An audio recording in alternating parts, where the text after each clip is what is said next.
What is moonshine? One big difference between moonshine and other liquors like whiskey or bourbon is that moonshine is not aged. The result is a distilled spirit that contains a high percentage of alcohol, many times greater than 100 proof, 50%, like a white whiskey. While the flammability of the distilling process and the product itself is a danger, more people have died from drinking moonshine than have died by explosions of stills due to the toxins in the brew. Although many of the stills in operation today are the all-copper variety, there are plenty of the old handmade stills still around. Old stills use vehicle radiators in the distilling process, and they are apt to contain lead soldering, which can contaminate the moonshine. The old radiators could also contain remnants of antifreeze glycol products which could also add toxins to the brew. Point 4. In larger batches of distilled moonshine, tainting with methanol can also occur. Because methanol vaporizes at a lower temperature than alcohol, the first liquid produced by the distillation process can contain methanol. The larger the batch, the more methanol.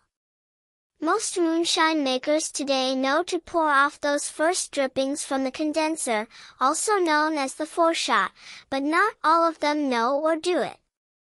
Older individuals are more vulnerable to the short and long-term effects of alcohol use on their brains. As a person ages, their brain becomes more sensitive to alcohol. Their metabolism also slows down, so the alcohol stays in their system for longer. Additionally, many older people also experience a slow degeneration of the cells in the hippocampus. It's not usually severe enough to cause symptoms of dementia. But when you add the effects of heavy alcohol use, memory loss can be very serious. In addition to these considerations, older people also tend to take more medications than younger people. These medications can potentially interact with alcohol, which can worsen symptoms.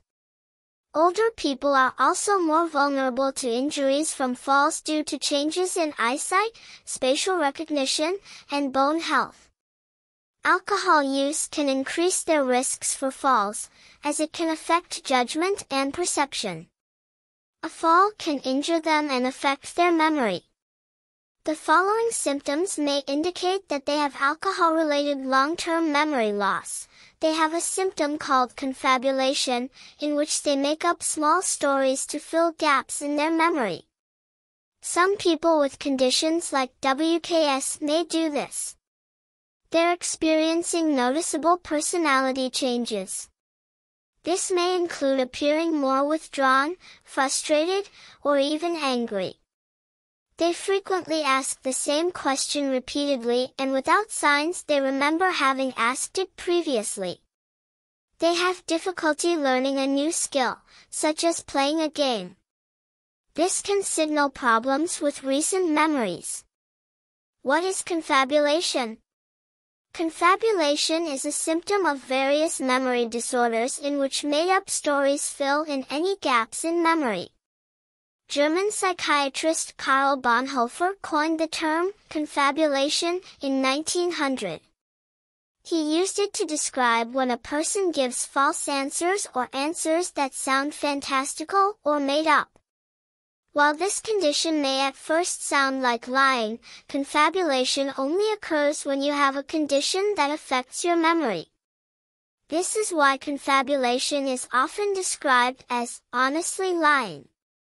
Someone with confabulation has memory loss that affects their higher reasoning. They subconsciously create stories as a way to conceal their memory loss. They aren't aware that they aren't telling the truth. They don't have any doubt about the things they are saying, even if those around them know the story is untrue. Sometimes a person with confabulation will only make up small stories to fill gaps in their memory. Doctors call these confabulations of embarrassment. Others may tell elaborate stories, which is known as fantastic confabulation. Confabulation isn't a disorder itself. It's a symptom of an underlying disorder. Doctors are still working to define confabulation, and their understanding of the brain changes that cause it to occur. False memories result from persistent beliefs, suggestions via authority figures, or statements of false information. Repeated exposure to these stimuli influence the reorganization of a person's memory, affecting its details, or implanting vivid false accounts of an event. This is usually accounted for by source monitoring error, where a person can recall specific facts, but cannot correctly identify the source of that knowledge because of apparent loss of the association between the episodic, specific experience, or source, and semantic, concept-based, or gist, accounts of the stored knowledge. An example of this is cryptomnesia, or inadvertent plagiarism, where one duplicates a work that they have previously encountered believing it to be their original idea. False memories can also be accounted for by the generation effect, which is an observable phenomenon where repeated exposure to a belief, suggestion, or false information is better remembered with each subsequent generation. This can be seen with the misinformation effect, where an eyewitness account of an event can be influenced by a bystander account of the same event, or by suggestion via an authority figure. It is also believed to influence the recovery of repressed shocking or abusive memories in patients under hypnosis, where the recovered memory, although possibly a vivid account, could be entirely false, or have specific details influenced as the result of persistent suggestion by the therapist.